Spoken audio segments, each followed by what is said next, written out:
জার্মপ্লাজমের বিভিন্ন টাইপের মধ্যে আরেক টাইপের জার্মপ্লাজম হলো অবসিলিট ভ্যারাইটি। তো অবসিলিট ভ্যারাইটিগুলো ওই ধরনের জাত যেগুলো একটা সময় আমরা অনেক আবাদ করতাম বা একটা সময় খুব জনপ্রিয় ছিল, কিন্তু পরে আর সেটা আবাদ করা হয় নাই। এগুলো যা ধরেন 20 থেকে 30 বছর আগে জনপ্রিয় ছিল, কিন্তু এখন বর্তমানে এসে এগুলোর জনপ্রিয়তা নাই, এগুলো কৃষকরা আবাদ করে না। তো এই ধরনের জাতও গুরুত্বপূর্ণ, কারণ এর মধ্যে গুরুত্বপূর্ণ জিন আছে এবং এই জিনগুলো সংরক্ষণ করতে হয় এবং সেই কারণে এগুলো জার্মপ্লাজমের অন্তর্ভুক্ত। এইগুলোতে কি ছিল, এগুলোতে একটা সময় সিস্টেমিক প্লান্ট ব্রিডিং মেথডের মাধ্যমে এগুলো তৈরি করা হয়েছিল। যে পদ্ধতিগত আমরা যে প্লান্ট ব্রিডিংগুলো করি সেই পদ্ধতিতেই এখানে এই জাতগুলো তৈরি করা হয়েছিল, কিন্তু এখন আর সেই জাতগুলো আবাদ করা হয় না। যেমন গমের ক্ষেত্রে সোনারা 64, K61, K68, এই যে গমের জাতগুলো, এগুলো একটা সময় আবাদ করা হতো, একটা সময় এই জাতগুলো আবাদ হতো, কিন্তু বর্তমানে এগুলো করা হয় না। তারপরেও এগুলো যে অবসিলিট ভ্যারাইটি, এই জন্য কারণ এগুলোর কোনো না কোনো গুরুত্ব আছে।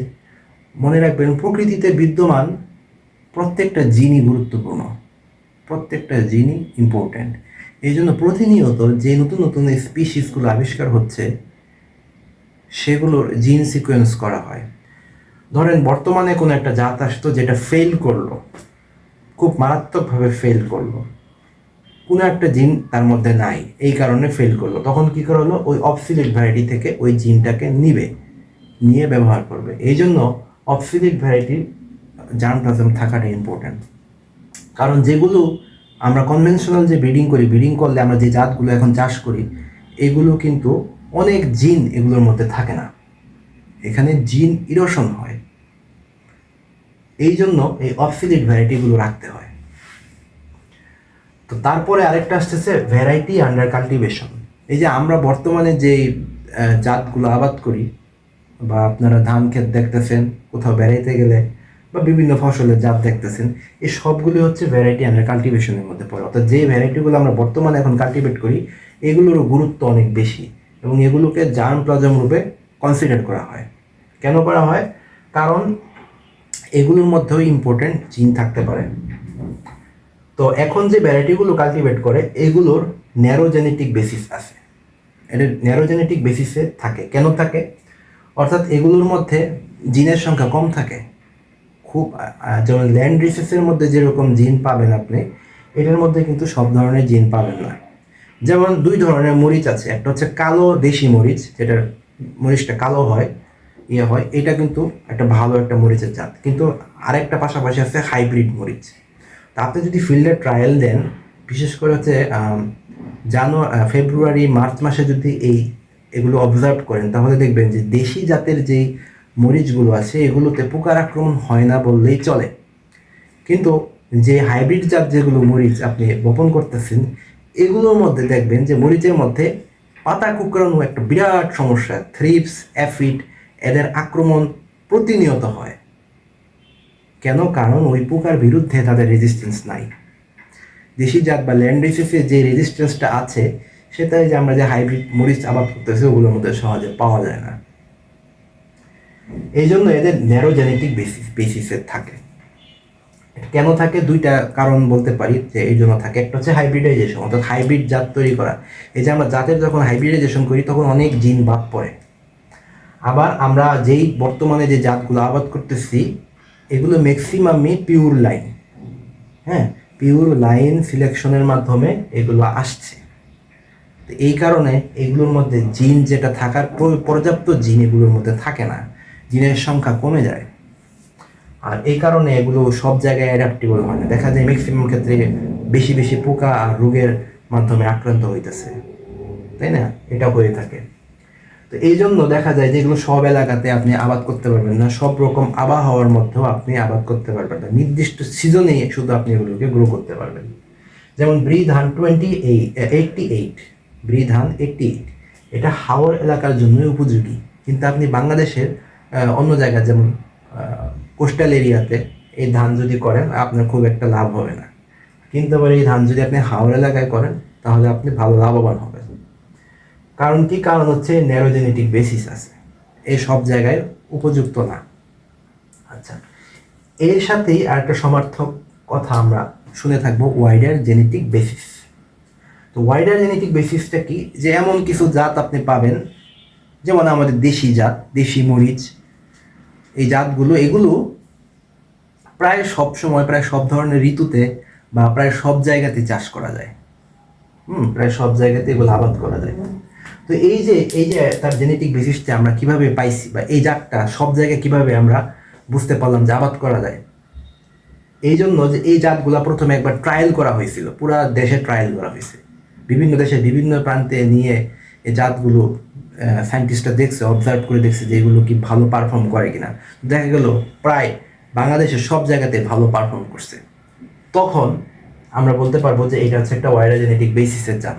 কেন? কারণ যখন সায়েন্টিস্টরা পর্যবেক্ষণ করছে যে বাংলাদেশের 64টা জেলাতেই এই ধানের জাতটা হইতেছে, তখন সে কি করছে, সে ফিল্ডের মধ্যে থেকে আর্টিফিশিয়াল সিলেকশন করছে। সে আর্টিফিশিয়ালি এই কাজটা আমরা করছি, তাই না? যে এইটা ভালো পারফর্ম করতেছে এই জাতটা, ওই জাতটা করতেছে না, তাহলে এখানে মানুষের একটা কি ইনভলভমেন্ট আসতেছে। মানুষের ইনভলভমেন্ট মানে আর্টিফিশিয়াল সিলেকশন। তো এখানে আর্টিফিশিয়াল সিলেকশন মানে আর্টিফিশিয়াল ব্রিডিং হয়। এখানে আর্টিফিশিয়াল ব্রিডিংয়ের মাধ্যমে এই ওয়াইডার জেনেটিক বেসিসটা অর্জন করা সম্ভব হয়। আরেকটা পদ্ধতিতে ওয়াইডার জেনেটিক বেসিসটা আছে, সেটা হচ্ছে হাই ইল্ডিং ক্যারেক্টারিস্টিক্স। অর্থাৎ এমন কিছু বৈশিষ্ট্য আছে, এমন কিছু জিন আছে, এগুলো যদি আমরা কম্বাইন করতে পারি তাহলে ওইটা উপসি জাত হয়ে যাবে, উচ্চ ফলনশীল জাতে রূপান্তরিত হবে, এবং এমন একটা জাত হবে যেটা সব জায়গাতে চাষ করা যাবে। তো সেটার একটা উদাহরণ আমরা কি দিতে পারি, যেমন ব্রি ধান 28, 29 বাংলাদেশের প্রায় সব জায়গাতেই আবাদ করা যাচ্ছে। এখন এই হাই ইল্ডিং ক্যারেক্টারিস্টিক যেহেতু আমরা বলতেছি যে উচ্চ ফলনশীল বা উপসি বৈশিষ্ট্যের জিনগুলো কি হতে পারে এবং কি ক্রাইটেরিয়া মেনটেন করলে এরকম উপসি জাত তৈরি হবে যেটা সব জায়গায় চাষ করা যাবে। যদি আমরা ইল্ড বাড়াতে চাই তাহলে আমাদের কতগুলো জিন এখানে সক্রিয় করতে হবে বা কতগুলো জিনকে আমাদের আনতে হবে। যেমন প্ল্যান্ট হাইটের সাথে রিলেটেড জিন লাগবে। মনে করি আমরা যে প্ল্যান্ট হাইটের রিলেটেড জিন হচ্ছে এ, নাইট্রোজেন অ্যাসিমিলেশনের জিনটা হচ্ছে বি, ফটোসিনথেসিস ইফিসিয়েন্সির জন্য একটা জিন ধরলাম আমরা সি, এরকম জিন ডি, ই, এফ, স্ট্রেস টলারেন্সের জিন ডি, তারপরে নাম্বার অফ ইয়ার্সের সংখ্যা বাড়ে এরকম একটা জিন হচ্ছে ই, গ্রেইনের সংখ্যা বাড়ে এরকম একটা জিন হচ্ছে এফ। তো এই সবগুলো জিন একসাথে এক্সপ্রেস করাইতে পারলে তখন এখানে একটা উপসি জাত বা হাই ইল্ডিং ভ্যারাইটি তৈরি হবে।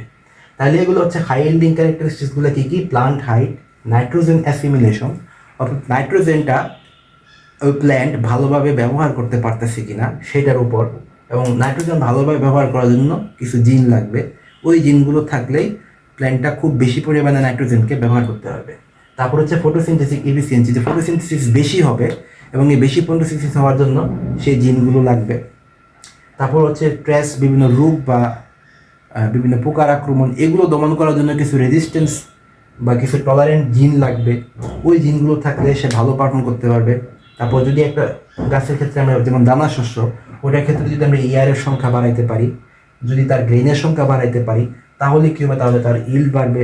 তার মানে এই বৈশিষ্ট্য সবগুলো যদি একটা জায়গায় আমরা একটা প্লান্টের ভিতরে এই বৈশিষ্ট্যগুলো আনতে পারি তাহলে তার ইল্ড অবশ্যই বাড়বে। জার্মপ্লাজমের আরও একটা গুরুত্বপূর্ণ টাইপ হচ্ছে স্পেশাল জেনেটিক স্টক। যে কিছু কিছু স্পেশাল জেনেটিক স্টক থাকে, মানে স্পেশাল কাইন্ড অফ স্টকস, যেগুলা আমরা জার্মপ্লাজম রূপে কনসিডার করি।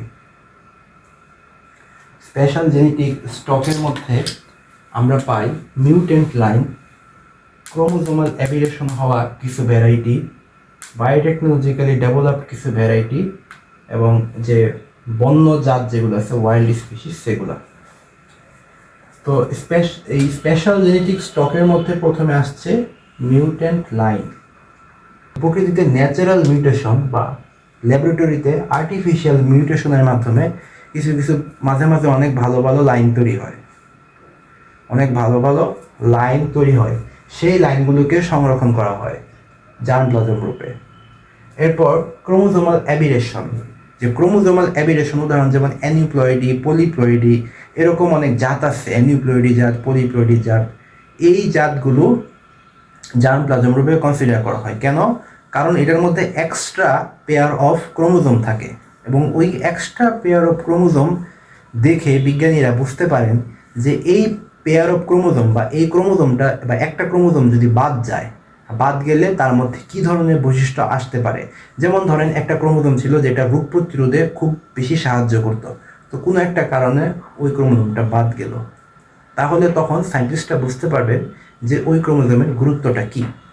এই জন্য যে আমরা মনে করতে পারি ক্রোমোজোমাল অ্যাবিরেশন একটা ব্যাড টার্ম, তাই না? অ্যাবিরেশন মানে বিকৃতি, কিন্তু সব বিকৃতি খারাপ না। আপনাকে মনে রাখতে হবে যে ফলন বেশি দিচ্ছে এরকম জাতি শুধু জার্মপ্লাজমের মধ্যে থাকবে না। জার্মপ্লাজমের মধ্যে ওই জিনগুলাই বা ওই ক্রোমোজোমগুলাই আনা হয় যেগুলোর ইউজেবিলিটি আছে, হ্যাঁ, বা গবেষণার জন্য যেগুলো ইম্পর্টেন্ট, সেটা আপনার ফলন বেশি হইতে সাথে রিলেটেড থাকতে পারে, ফলন বেশি হবে না এরকম এটার সাথে রিলেটেড থাকতে পারে। তার মানে হচ্ছে ইম্পর্টেন্ট জিন থাকতে হবে সেখানে। তো এই যে ক্রোমোজোমাল অ্যাবিরেশনের মাধ্যমে আমরা যেমন কিছু হুইট পাই, ট্রিটিকাম হুইট, যেটা একটা হেক্সাপ্লয়েডি হুইট, তারপর ডোগ্রাম হুইট, হ্যাঁ, টেট্রাপ্লয়েড। এই যে হেক্সাপ্লয়েড বা টেট্রাপ্লয়েড হুইটগুলো আছে, এগুলো ক্রোমোজোমাল অ্যাবিরেশনের উদাহরণ এবং এই হুইটগুলোও কি জার্মপ্লাজম রূপে কনসিডার করা হচ্ছে। তো এটা একটা স্পেশাল জেনেটিক স্টক। এরপর হচ্ছে বায়োটেকনোলজিক্যালি ডেভেলপ ভ্যারাইটি। বায়োটেকনোলজি ব্যবহার করার মাধ্যমে যে ভ্যারাইটিগুলো তৈরি হচ্ছে, গোল্ডেন রাইস, বিটি brinjal, soybean, papaya ring spot virus resistant যে পেঁপে, এটাও বায়োটেকনোলজির মাধ্যমে তৈরি করা হয়েছে। তো এই ধরনের জাত এগুলোকেও গুরুত্বপূর্ণ জার্মপ্লাজম হিসেবে কনসিডার করা হয়, কারণ এগুলোর মধ্যে এমন এমন জিন আছে যেগুলো কখনোই কনভেনশনাল পদ্ধতিতে বা প্রাকৃতিকভাবে, যেমন বিটি ব্রিঞ্জালে যে জিনটা আছে, বিটি বেগুনে, এই জিনটা কিন্তু আপনি 4-5টা বেগুনের জাত একসাথে ব্রিডিং করলেও আপনি কোনোদিনও এই জিনটা বেগুনে আনতে পারবেন না। এই জিনটা কীভাবে আনা হয়েছে? বাইরের থেকে আনা হয়েছে, ভিন্ন একটা স্পিসিসের থেকে এই জিনটা এনে বেগুনের ভিতরে প্রকাশ করা হয়েছে। তো এখানে একটা ইম্পর্টেন্ট জিন থাকে CRY1AC জিন বা ক্রাই প্রোটিন উৎপন্ন করে যে ওই জিনটা কিন্তু সাধারণত কোনো বেগুনের নাই। ওটা কি করা হয়েছে? ব্যাসিলাস থুরিনজিনসিস নামে একটা ব্যাকটেরিয়া আছে, সেখান থেকে এই জিনটা বেগুনের ভিতর স্থানান্তর করা হয়েছে, স্থানান্তর করে তাকে বিটি বেগুন হিসেবে রূপান্তরিত করা হয়েছে। এই জন্য বিটি বেগুন একটা ইম্পর্ট্যান্ট জার্মপ্লাজম রূপে কনসিডার করা যায়। তারপর এই যে বিভিন্ন বন্য জাত আছে, বনে জঙ্গলে ছড়িয়ে ছিটিয়ে থাকে, এগুলো হয়তো আমরা চাষ করি না বা কৃষকরাও চাষ করে না, বাট একজন সায়েন্টিস্ট বা একজন গবেষকের কাছে এটার খুবই গুরুত্ব আছে। যেমন এই যে ধানগুলো থাকে আমাদের আশেপাশে, আপনি দেখবেন ওরাইজা নিভোরা ধানের একটা জাত, এটা বনে জঙ্গলে থাকে। তো এইটাও কিন্তু একটা জার্মপ্লাজম রূপে আমরা কনসিডার করতে পারি। তাহলে আমরা জার্মপ্লাজমের বিভিন্ন টাইপ সম্পর্কে আলোচনা করলাম এবং আলোচনা করতে গিয়ে আমরা একটা বিষয় খেয়াল করলাম যে জিনের ইরোশন হয়। যে জিনগুলো আগে ছিল, ল্যান্ড রেসেসে যে জিনগুলো ছিল, ওগুলো বর্তমানে যে জাতগুলো আমরা চাষ করছি তার মধ্যে থাকে না। এই যে জিন ইরোশনটা হচ্ছে, এই জিন ইরোশনের নেগেটিভ প্রভাবটা মোকাবিলা করার জন্যই জার্মপ্লাজম খুব গুরুত্বপূর্ণ ভূমিকা পালন করে। যদি জার্মপ্লাজমটা ওইভাবে না রাখা হতো, জার্মপ্লাজম যদি অস্তিত্ব না থাকতো, তাহলে প্রকৃতি থেকে বা আমাদের মধ্যে থেকে বিভিন্ন ধরনের গুরুত্বপূর্ণ জিন হারিয়ে যেত। যেমন একটা উদাহরণ দেই, যে আগে আমরা কি করতাম, বিভিন্ন ল্যান্ড রেসেস, ধানের যে কালো জিরা ধান, তারপর হচ্ছে কাটারি বুক ধান, এগুলো আমরা কিন্তু আবাদ করতাম।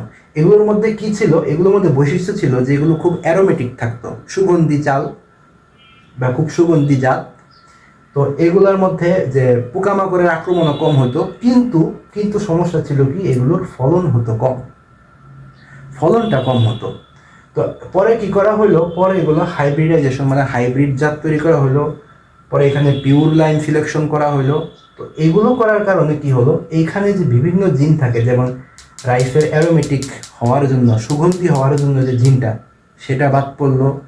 তারপর ধানের রোগ প্রতিরোধ, পোকা প্রতিরোধ করার জন্য যে জিন সেটা বাদ পড়লো। কিন্তু কি হলো যে ইল্ড বাড়াইতে গিয়ে আমরা দেখলাম যে আমরা কি করলাম, আমরা অ্যারোমেটিক যে বৈশিষ্ট্য আছে সেটা বাদ দিলাম, রোগ প্রতিরোধ করার যে বৈশিষ্ট্য সেটাকে আমরা ইগনোর করলাম বা বাদ দিয়ে দিলাম, অর্থাৎ এখান থেকে কিছু জিন লস হয়ে গেল। এই প্রসেসটার কারণে যেটা হয় যে আমরা যে ব্রিডিং পদ্ধতিগুলো ব্যবহার করি বর্তমানে, এগুলো করার কারণে অনেক গুরুত্বপূর্ণ বৈশিষ্ট্য হারায়া যায়। আমরা ব্রিডিংগুলো করি কোথায়?